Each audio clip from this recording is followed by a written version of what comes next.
Hi, I'm Darlene Carman. And I'm Doug Carman. And welcome to the show. I can always tell when my neighbor is back in town when I hear him singing and strumming his ukulele. He goes through a few songs and then the sounds just fade. I can't help but think if he had others to join him, he could stretch his repertoire and have more fun. Here to spread this idea are Gillian Altieri, founder of San Jose Ukulele Club, and Dave Ficthner, founder of Ukulele Club of Silicon Valley. Hey, welcome to the show. Thank you. Good to have you. Thank you. Now, Gillian, when we met, we were both in the audience. Right. And you were trying to take a picture of a ukulele on the stage. Yep. Yep. And you were just starting up the club then. So what was the impetus to start the club? I discovered the ukulele on a trip to Hawaii in, was it 2010? And it was in a Costco, $100 uke, and I figured, oh, why not? And I just haven't put the thing down since. Wow. So what it was I taught myself, getting online, watching a lot of YouTube videos, and just practicing. And I also went to the Ukulele Club of Santa Cruz, which is the big ukulele club. That's I think big. it's the largest one in the country. Wow, really? I think it's very typical for them to have about 200 people show up at their monthly meetings. Wow. So I went there and clutching my uke, and just watched how they did things. And I realized you don't have to be a master ukulele player in order to run a club. And so then I just, with a large dose of naivete, I just jumped in and got some song sheets together and found a place that didn't charge rental fee, and put an announcement in the Almaden Times, and I had 6 people show up, and from there it just took off. Well, did you search and find out that there wasn't a club in San Jose, and that's Right. why you wanted to start one? Right, just to save people from having to drive over over Route 17 I to go to a uke club. So Ah. that was another reason for doing that. Ah. Well, how many members do you have that are self-taught like yourself, that just like found one, versus those that Yeah. might have been seasoned players? I think, well, I would say that most people are probably self-taught because there's never been too many ukulele instructors around, just for that very reason. But I'm not a ukulele instructor. I don't know anything about music theory. You say the word pentatonic to me and my eyes glaze over. Me too. But you don't need to know that in order to play the ukulele. The chord diagrams are very clear, where you place your fingers and that sort of thing. So, Wow. but we do have a variety of skill levels in our club. Some that are very, like beginners who've never held a ukulele before, and others who have been playing for a number of years. Or So many of them with a have a music background, some of played them other, do, yeah. played other Yeah. instruments. And that's what's really nice, is that they then will help the ones who are not so skilled who don't have how to do musical, things. I mean, yeah. that's one of the things. The camaraderie is really great. When I see people saying, you know, they're pointing over and so, oh, put your finger here and stuff. It's just a great atmosphere. Well, now, Dave, your membership covers all the way from Morgan Hill to San Francisco. Now, when did you start the club, and are your members very active? We have a lot of active members. The problem is, as with Jillian's, I think, is that it's kind of like Yogi Berra, where nobody goes there anymore because it's too crowded. We have second Monday night at Dana Street Roasting Company, and it holds 49, except we always put around 75 plus in it. And we always start off every second Monday with a basic lesson. I have loaner ukuleles available for people who come, and normally I have 5 loaner ukuleles, and they're generally all taken. And we start off with a basic lesson every time that covers 4 chords and 4 songs.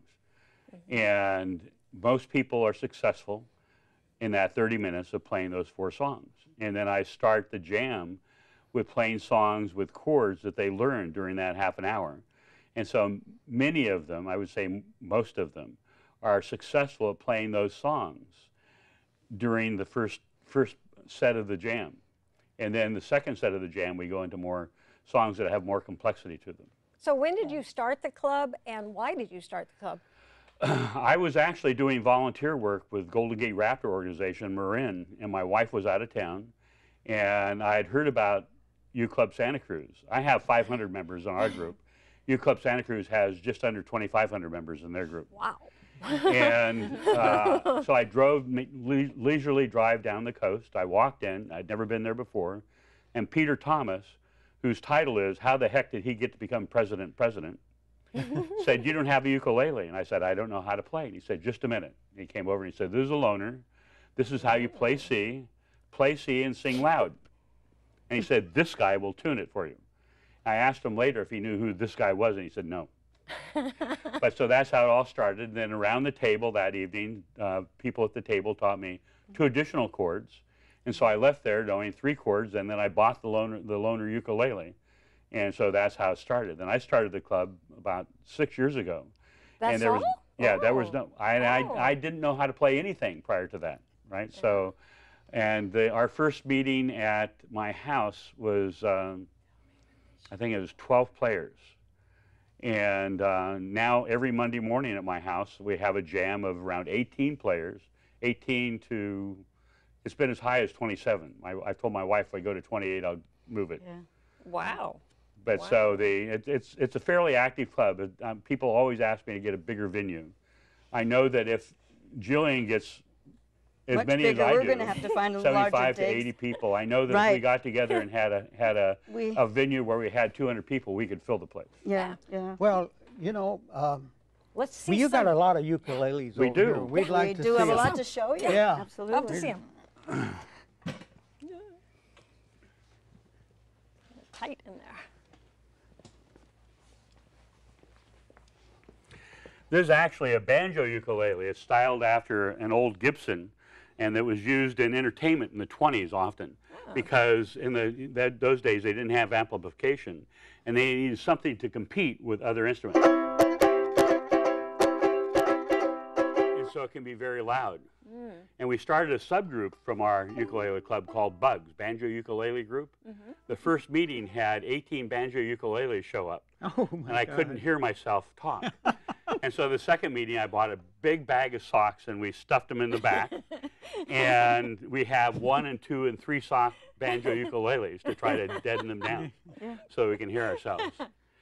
And then this one is a little bit standard sizes of ukulele are soprano, concert, tenor, and then baritone. This is made by a famous luthier, Aaron Kime, and it's smaller than a soprano, but it has the sound of a bigger ukulele. And it's called a bean sprout. And this is the standard model soprano. This is a Martin. Martin in the Depression area made guitars, and they almost went out of business. But there was such a fad of ukuleles during that time that they started manufacturing ukuleles, and ukuleles kept them in business during the Depression. Wow. And They've been then around this forever. is, I always get the name wrong, so Gillian's got to help me. This is a Ko'olau. Ko'olau. There are 4 K manufacturers, companies in luthiers in Hawaii. Hawaii that manufacture ukuleles. Ko'olau is kind of the king or prince of ukuleles. And this is a pineapple Right. with some really gorgeous koa wood. Wow. And That's beautiful. I just put a low G string on it so it's not in tune that Gillian gave me the other day. And then this one, another K company. Oh, yeah, this is the K company. This is called a Ko'aloha. And I went to their factory tour, and this was hanging on the wall. And what made this one special for me, I'm going to name drop here, one of the most very famous ukulele instructors on Hawaii. His name is Roy Sakuma. And every year he holds the Hawaiian Ukulele Festival. I had no idea who he was.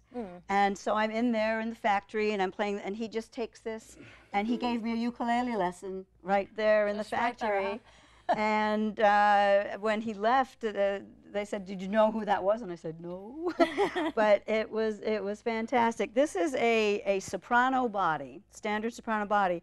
But what's happening with ukuleles now is they're becoming hybridized. This is a soprano body, but with a concert, the next size up, neck. So I have more frets to play with. But this is the typical, this is koa, again, solid koa, and it is just the Hawaiian sound. Oh, yes. It's a Hawaiian sound. Okay? And then this one right beside it is also a soprano, but with a tenor neck. And this one was actually designed and manufactured by a company that then sold them, and that was resold then through several labels. And so it has also. The sound of the size of the sound box determines the loudness of the instrument. Right, and then also if you push it against your chest, it'll put it down. If you take it away from your chest. And then this one here is a concert. This was the next size up that Gillian was talking about. This is actually made by a luthier in Vermont with cedar face, which is has a lot of good sound qualities, and then zebra wood on the back. So pretty. Yeah. Oh, I love that. That's beautiful. That's beautiful. There's so many different aspects to what gives a ukulele its voice. The size of the sound box, the woods it's made out of, the build, the thickness of the woods. I mean, you can have a beautiful ukulele, but if it's built too heavily, it'll sound dead. So you really, if you're going to buy a ukulele, you really should hold it, listen to it. Don't buy Try it out. Exactly, Just like a car. exactly. And there's enough shops in this area that allow you to play the ukes, take them down from the wall. Sure. But this one here, yeah, this is a Kamaka. Kamaka is the longest surviving ukulele company in Hawaii, and again we went on a tour, and this is a concert, but this one has a tenor neck. So this is called a long neck concert, but again, it's got the Hawaiian sound. But you can see how but you can hear how it's more full-bodied than the sound of the soprano. So There are a lot of other luthiers in Hawaii as well. This is a G string, and it is it's used by a lot of famous ukulele players that play professionally. And when I told somebody how much I paid for it, they said, "Well, why'd you do that? You can go down Waikiki and find G strings all over the place." So anyway, this is.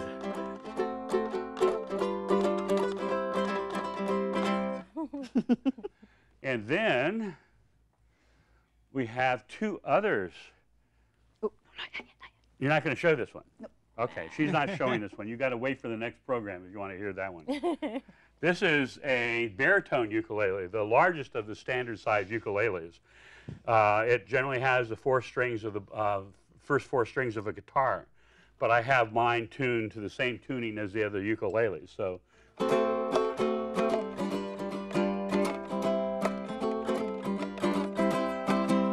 But it has, each one, as the sound box gets bigger, it has a more, I call it rich sound.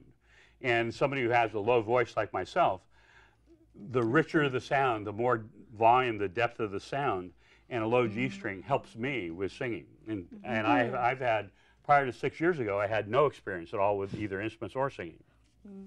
That's hard to believe. I mean, it's just. yeah, well, that just shows you how fast you can learn to play the ukulele. Yeah. There's wonderful sites online, if I can drop some. There's a music instructor in Seattle. His name is Ukulele Mike, and he has a YouTube channel, and he is a music instructor. And I watched him a lot. There's also a site called Ukulele Underground, which has every resource that you might want to know. You can sell ukes there. There's uke discussions for beginners. You can post videos there. It's just a wonderful site to go on if you are wanting to learn how to play the ukulele. I look at our club as this club that is one that can cause other people to go out and explore on their own and take their skills beyond it. So we have a picking group that meets on a regular basis, a banjo ukulele group. We had a blues and bluegrass group that has gone into hiatus now, is about to be resurrected again.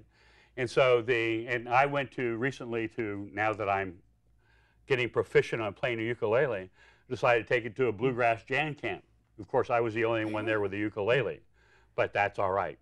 Well, that's, So- yeah. Would you like to hear something? Yes, we would. We'd love to We're really hear. excited about hearing play some for us. music. So let's play. Which one will I play? How about? I'm going to play one I didn't talk about. How about this one here? You're not going to play one with a low G? Yeah, well, what I do is it depends upon the song that I'm playing determines which ukulele I want to use. If I play an old-timey or Hawaiian song, I reach for that. So what are we going to do? Whoops. Oh, okay, here we go. I think it would be good to see. All right. Here's, oops, I'm moving. Works. Sorry. Okay. Want to count it in? Right. Well, I'll introduce the song. Okay. This is an old one written in 1926 by Lee David and Billy Rose. It's called "Tonight You Belong to Me." Let me tell you a little bit also that Gillian and I, even though we've gone to each other's clubs and we've interacted with each other, we really haven't played together That's that right, much. twice. Until just 2 days ago, and then we thought we ought to play together before we did this. And so we've just been having a lot of fun. And what we thought would be fun would be continuing on with the kind of jamming and interaction that we had over the last 2 days, because it's been a lot of fun. And that's what you get with playing ukulele and showing up with other people to play ukulele. Oh, yeah. Camaraderie is wonderful. I've never met a ukulele player who's a jerk. You met me. Present company not included. Okay, ready? 1, 2, 3, 4. I know you belong to somebody new, but tonight you belong to me. Although we're apart, you're part of my heart, and tonight you belong to me. Way down by the stream, how sweet it will seem once more, just a dream in the moonlight. My honey, I know with the dawn that you will be gone, but tonight you belong to me. Way down by the stream, how sweet it would seem once more, just a dream in the silvery moonlight. My honey, I know by dawn that you will be gone, but tonight you belong to me. Just little old me. I think I blew one part of that there. That Gillian was expecting me to do something else, but you notice how flexible she is. Just having fun when we have jams. I mean, at our club we have the way that we do it is I try to come up with themes and songs that pertain to those themes. So for like the next meeting, it's lazy. I was feeling lazy, so we've got Up a Lazy River and Lazy River Road, that sort of thing. She thought I was going to join her at her club, is why she picked that theme. So, but what we do is we do those kinds of songs first, and then in the second part we have open mic performance time. And I am so gratified when I see people getting out of their comfort zones to come up and perform for us. It's a wonderful feeling. So, you can find those kinds of things all over the place, by the way, open mics. I regularly attend one in San Jose on the first and third Monday of every month. There it is. This song's about me. One. Wait a minute. About you? Oh, you're not 5'2". I am too. You're much taller, you said. I'm 5'2". 1, 2, 3, 4. 5'2", eyes the blue. But oh, what those 5 feet could do, has anybody seen? My gal my gal. She's got a turned up nose, turned down hose. Never had no other beaux. Has anybody seen my gal? Now if you run into a 5'2", covered with fur, she has diamond rings and all those things, well, bet your life it isn't her. But could she love? Could she woo? Well, could she coo? Has anybody seen my gal? 5'2", eyes of blue. Oh, what those 5 feet could do. Has anybody seen my gal? Turned up nose, turned down hose. Never had no other beaux. Has anybody seen my gal? If you run into a 5'2", covered with fur, diamond rings and all those things, well, bet your life it isn't her. But could she love? Could she woo? Could she coo? Has anybody seen? Has anybody seen? Has anybody seen my gal? I thought you were going to sing with me. You have such unique vocal style. Oh. So now we get to decide. Which side do you want to do? Ukulele lady. Ukulele lady? Okay. All right, let's do ukulele lady. I'll just look on with you. How fast you want to do it? Ah, I wouldn't do 5'2" though. Or you're going to look at mine? I'll look at yours. Okay. Okay. 1, 2, 3, 4. I saw the splendor of the moonlight on Honolulu Bay. There's something tender in the moonlight on Honolulu Bay. And all the beaches are full of peaches who bring their ukes along. And in the glimmer of the moonlight, they love to sing this song. If you like a ukulele lady, ukulele lady like a you. If you like to linger where it's shady, ukulele lady linger too. If you kiss a ukulele lady, while you promise ever to be true, and she see another ukulele lady fool around with you, maybe she'll sigh An awful lot. Maybe she'll cry. And probably not. Maybe she'll find somebody else by and by to sing to, when it's cool and shady, where the tricky wicky wacky woo. If you like a ukulele lady like you. She used to sing to me by moonlight on Honolulu Bay. Fond memories cling to me by moonlight, Although I'm far away. Someday I'm going where eyes are glowing and lips are made to kiss. To sit the body in the moonlight and hear the song I miss.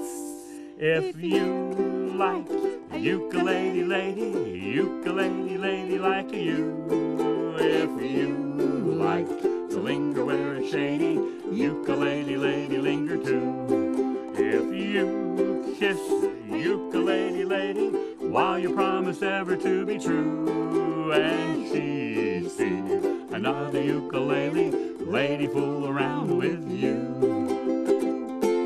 maybe she'll sigh, an awful lot, maybe she'll cry, and probably not. maybe she'll find somebody else by and by to sing to, when it's cool and shady, where the tricky wicky wacky woo. If you like a ukulele lady like you. If you like a ukulele lady like you.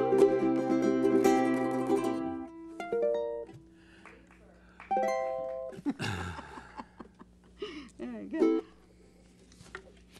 We actually have one other song that we can do eventually, but maybe later. I don't know. What do you want to do? I really enjoyed it. And watch again. And, you know, it's so much fun. Would you guys mind doing another song for us? We'd like you to play us off the air. Sure. All right, we'll do The Glory of Love. Okay. 1, 2, 3, 4. You Gotta give a little, take a little, and let your poor heart break a little. That's the story of, that's the glory of love. You've got to laugh a little, cry a little, before the clouds roll by a little. That's the story of, that's the glory of love. As long as there's the two of us, we got the world and all its charms. And when the world is through with us, we got each other's arms. You gotta win a little, lose a little, and always have the blues a little. That's the story of, that's the glory of love. As long as there's the two of us, we got the world and all its charms. And when the world is through with us, we got each other's arms. You gotta win a little, lose a little, and always have the blues a little. That's the story of, that's the glory of love. That's the story of, that's the glory of love.